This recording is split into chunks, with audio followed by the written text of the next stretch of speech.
Ne. Ineno.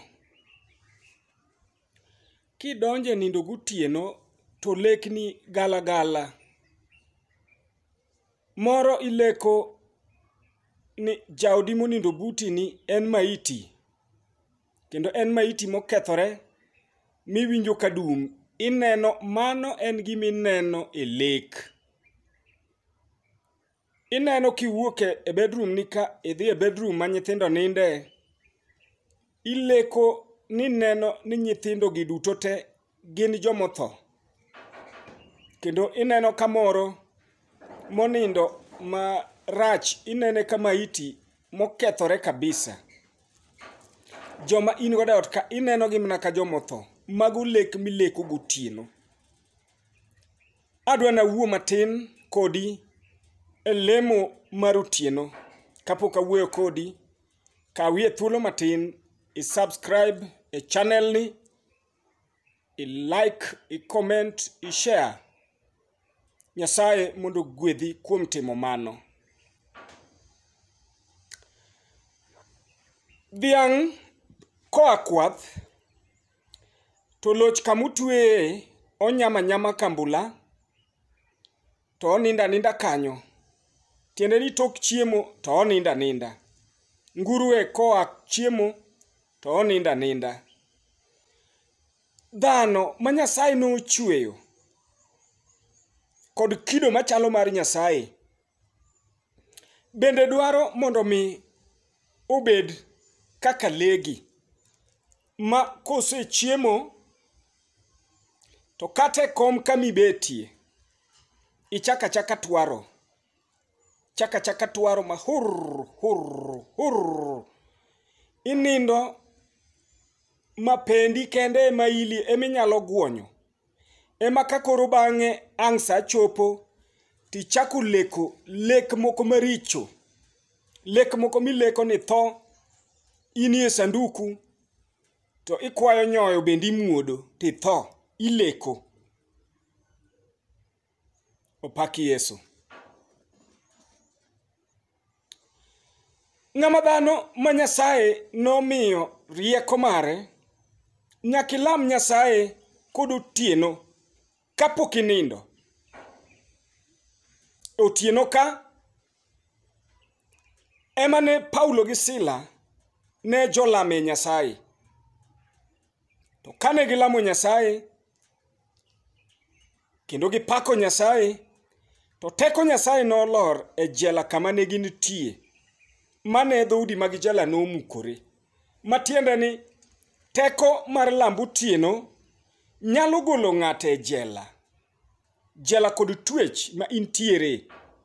Teko mar lamo motieno kapok inindo nyalo goli e jela. Nyalo goli e jela kod twech mar Satan ma intiere momaki. Mamiyo ok inyal neno ka dwachi timore. Iwinja, nitiere chunje machier kawuok e kaburini to biro dak kuomi, sando ngimani.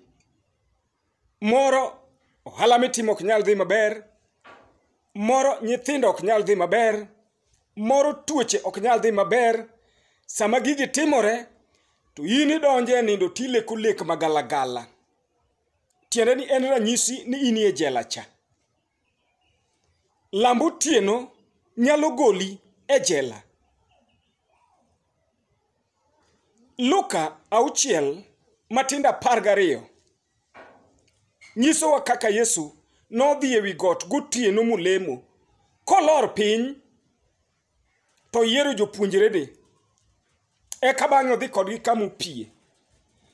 To oganda mang'eny nobiro nikech teko mar chang ne ni kuom Yesu. Awuoyo nadi jawinjo. Awacho ni lambo otieno kelo teko mar chang. Tiende ni kilamo Nyasaye gotieno to teko mar chang lor. Miyo jal matuo inyalo keto lweti kuome to chango. Ini wuon kituo inyalo poke chango. nikech lamo mar otieno. Opak Yesu. Jal mawinja e channel ni, kawe ga thuolo kapok inindo tilamo Nyasaye. Bang' tich matek mar odiochieng', ing'eno otieno no ema buche mag jochiende be igoye. Seche ma in itwaro, isechamo gimoro, itwaro matwaro nini bende osemiyo yali nyaka kauchi. Itwaro too much maminodi no oseteri dalagi moyali kuro nikech gund twaro ma in go. Iyudo koseloso ni gimoro ichamo, ichaka chaka twaro. In kore twara. Ayie twaro, lamie Nyasaye gotieno kiseyudo gimoro ichamo kapok inindo, mondo Nyasaye ogolie jela, mondo Nyasaye ogolni chunje maricho makelo lek magalagala gi, mondo Nyasaye omiye teko mar chang koso changi. Agone Nyasaye erokamano. My Apostle Jojo Dindo. In ma ineno channel ni, subscribe e channel ni. Mano e support minyalo miyo wach Nyasaye mikelo ka. Subscribe mondo mi gima chielo koketi tiyudi. Agone Nyasaye erokamano jal mowinjo. Chak kawuono gotieno mondo ilam Nyasaye e wach matimi no, mondo bang'e ibi indikna ote ka ni neno nadi tok lamono. Hallelujah.